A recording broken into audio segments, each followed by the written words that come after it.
Another early Saturday morning. We're going to continue with the disassembly of our project Snowman. With any luck, we'll get it fired up, turned around, backed into the garage, and we'll try and get that bunk off of it. And if I keep spending my weekends working on old trucks, I may have to move it out to the dump and live in it. Got time for sit down, have a look at the place. Come on, Trevor, have a seat. Just move that. It's not bad. No, it's not too bad, I guess. Where do you piss around here, Dad? Through there, first door on the left. Yeah, suit yourself. Jesus.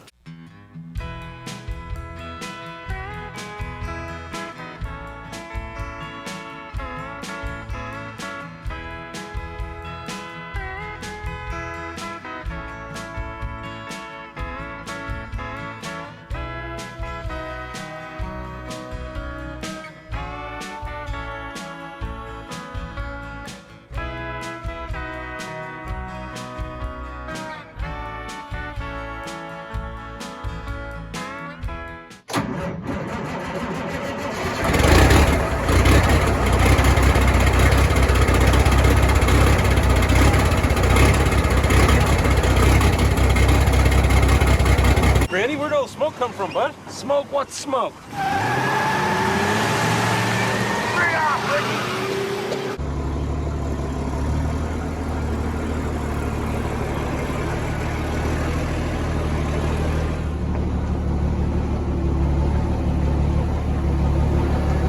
That's it. You're in the clear here. You're in the clear there. Keep going, you're in the clear. You're in the clear. Clear on this side. Clear on that side. You're all clear now. Whip on out.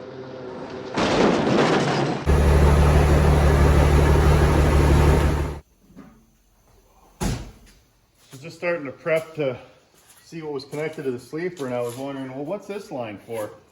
So open the door here and check this out. Oh, thank you, previous owners. So now I can air up tanks from my shop air, and I don't have to fire this Smokey big cam up and smoke myself out while it builds air from the engine in order to release the brakes. So thanks a million. That is awesome.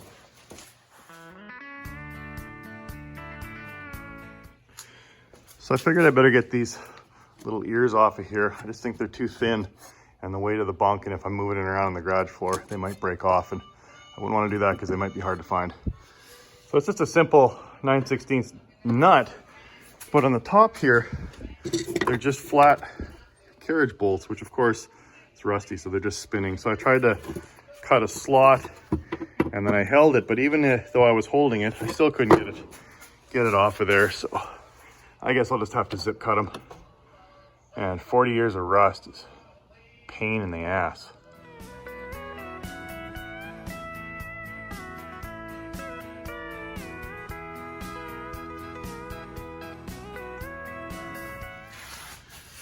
So the electrical lines, I got lucky because they're plugs. So I should just be able to pull these both apart without too much trouble.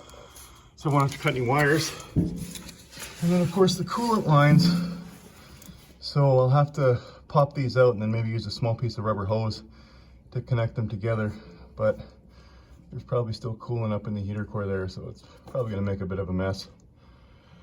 But I guess that's the way she goes. Okay, now I'm going to try and get these nuts that are holding the sleeper on there off.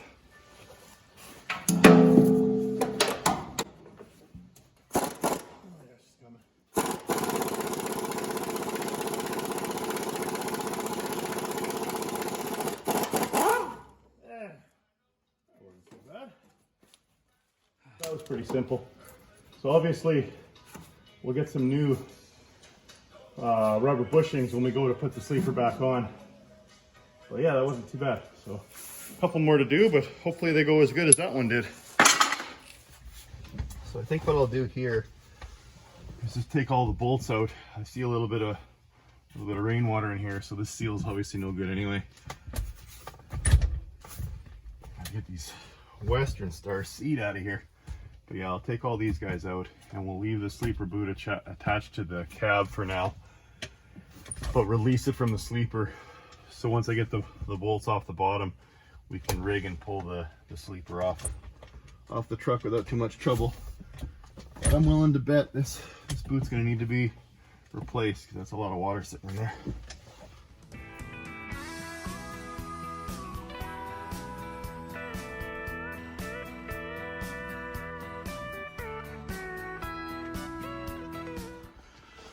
So there's a sleeper boot. That's what Canadian hospitality is all about.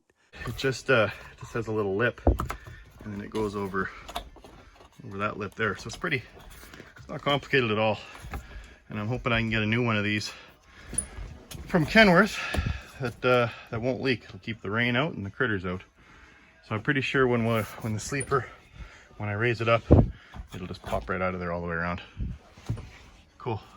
Okay, slight change in programming. What I was trying to do was get those coolant lines removed underneath the bunk there, but unfortunately there was a lot of head pressure of coolant on them because obviously the radiator and the motor is higher than those lines back there. So I thought, rather than monkeying around trying to pull them apart and quickly either put plugs in or connect them together and have coolant go everywhere, a la roadkill, I figured why not do it the smart way and let's drain the coolant. So while that's draining, I figured I'd move on to another project I needed to do. So I was at an auto wrecker on a recent On the Hunt episode, and you'll notice that in that episode I found perfect round hole heat shields that matched the Smokey and the Bandit movie truck on a 900B. And I went and asked the owner, I said, you know, how much for those? And he, originally one of the guys I was talking to said about 300, which I thought was a hell of a deal. But then the owner stepped out of the office and said, no, we're not selling those to you because we're building a 900A for a customer and we need those heat shields. Thanks for finding them. And I went, yeah, great. So I said, well, is there anything you can do to potentially sell them to me? You know, like, can we come up with a deal? And he just refused. He says, no, I need those heat shields. They're going to be $1,000 each from Kenworth if I can even get them. Sorry, I can't sell them. I said, well, fine. Let me go see the Kenworth. Show me your truck you're building. So we went there, and I noticed that he was trying to build a 2-hole intake system, but he didn't have all the parts that he needed. I guess the owner of that vehicle, the customer of his, was looking for the cold air Canadian intakes. And I know I talk about it a lot, but every truck pretty much that was manufactured in the 70s and even in the early 80s and mid 80s had the dual snorkel intakes. So where it would grab the warm air around the motor when the motor was running and hot, take that, run it through the air cleaner, and then back into the motor and through the turbo and into the motor. What that did was it helped to keep the air cleaners from icing up. You know, minus 30, minus 40 temperature with snow blowing. It was better to take warm air than cold outside ambient air. Anyway, obviously I don't like the 2-hole. I don't think they look that great, and I'm also a big fan of making it movie accurate. So I bought those $5 single snorkel air cleaners that I'm going to mount on this truck. But anyway, when he realized that I had dual snorkel ones that are just sitting in my junk pile back there, and these dual hole diverter panels, he got pretty excited and said, you know what, I'd trade you those heat shields. And I said, well, do me one better. I said, trade me the heat shields and the straight bar mirrors that I need, rather than these ones that are kind of curled up to go around the taller air breathers. So what a deal. So we're going to take these off of here and package them up. I'll go grab the air cleaners that are just, like I say, sitting in my junk pile. And, you know, one man's junk is another man's treasure, and vice versa. So we'll trade them straight up. I think that's an awesome deal. I'll get the straight bars I need and new heat shields for stuff that I wasn't even going to use anyway. So it pays to talk to people, and it all worked out in the end. So we'll go ahead and get these off of here and make the trade.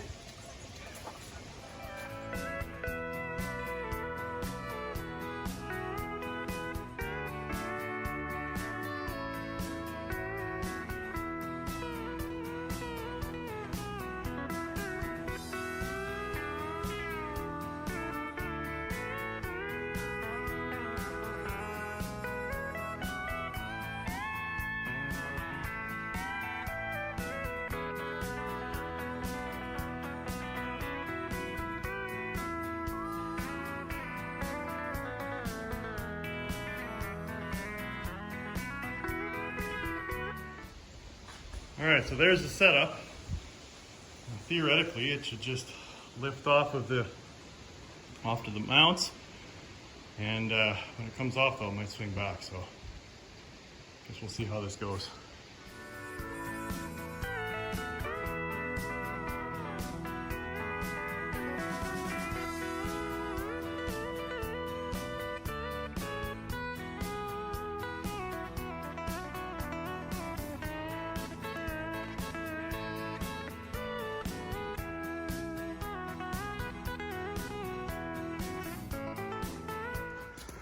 Oh, it's always something.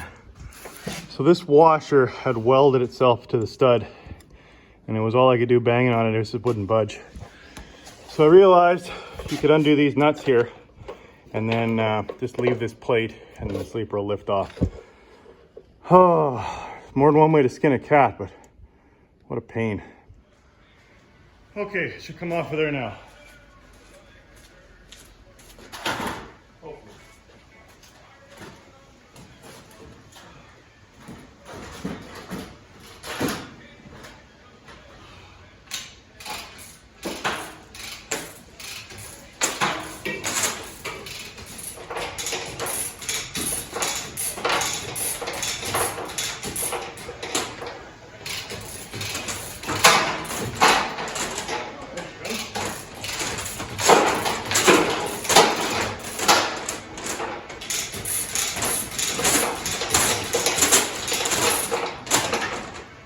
She's airborne now.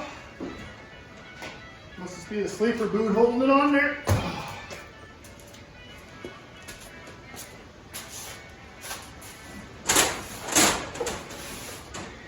Oh God.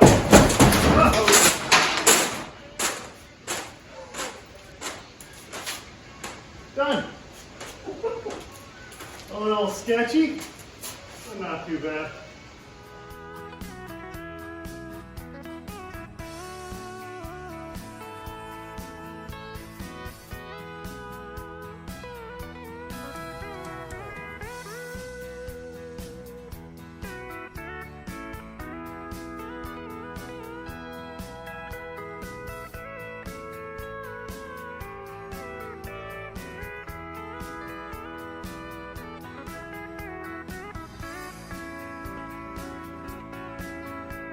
Well, what do you think of Project Snowman as a day cab? It's pretty sharp. All right. Well, that went well. We'll just set that on the ground and we'll leave it in the garage and maybe do some body work on it this winter. And now I can have more access to the frame here, so we can get the fuel tanks off, and we're gonna hit this with the car washer because it's just ridiculous dirt. When I was crawling underneath there to disconnect those lines, it's getting so much dirt in my face. So we'll get it cleaned up and start removing some more stuff. And then got a local fellow that said he can come and bring his kit here and blast it all. So we'll get that done, and then I'll back it in and we'll prime it and paint it. One step closer. This truck was originally beige, looks like a beige color with brown stripes. And then someone along the way went to this red and silver. But this sleeper probably hasn't been off since the factory. And yeah, that's pretty rotten and chewed up. So we're gonna get obviously a new sleeper boot. I gotta gut the whole interior just like I did on Old Blue, and we'll bleach it all out of there. I still need to get one of these air conditioner covers. I'll try and find that somewhere. And there is some, I don't know if you can see it. Here you can. It's fiberglass just from age. It's starting to star, so it's gonna take lots of sanding to get that down to where a guy can paint it. Yeah, I'm pretty happy with the way that went. Oh, okay.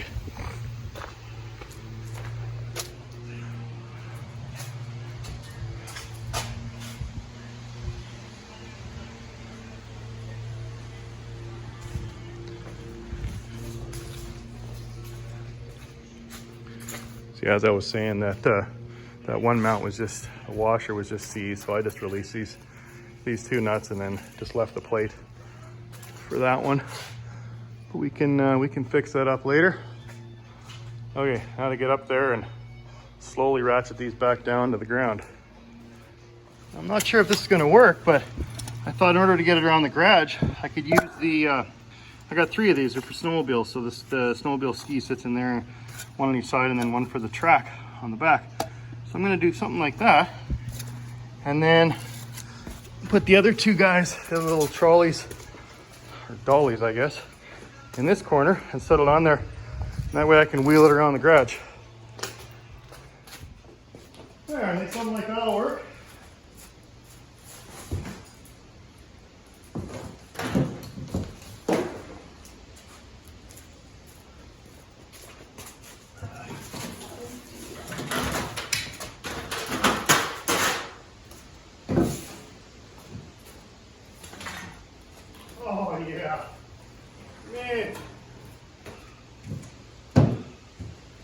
Okay, I'm just about beat. We might just wrap her up there. Still got a long way to go, but we'll get there.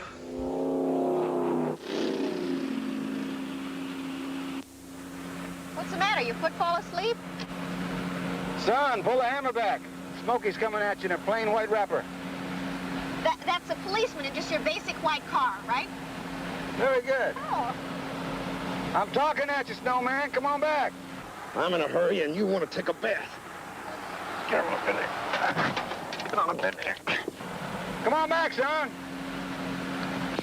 I'm talking to you, son. All right, bring it on. What is it?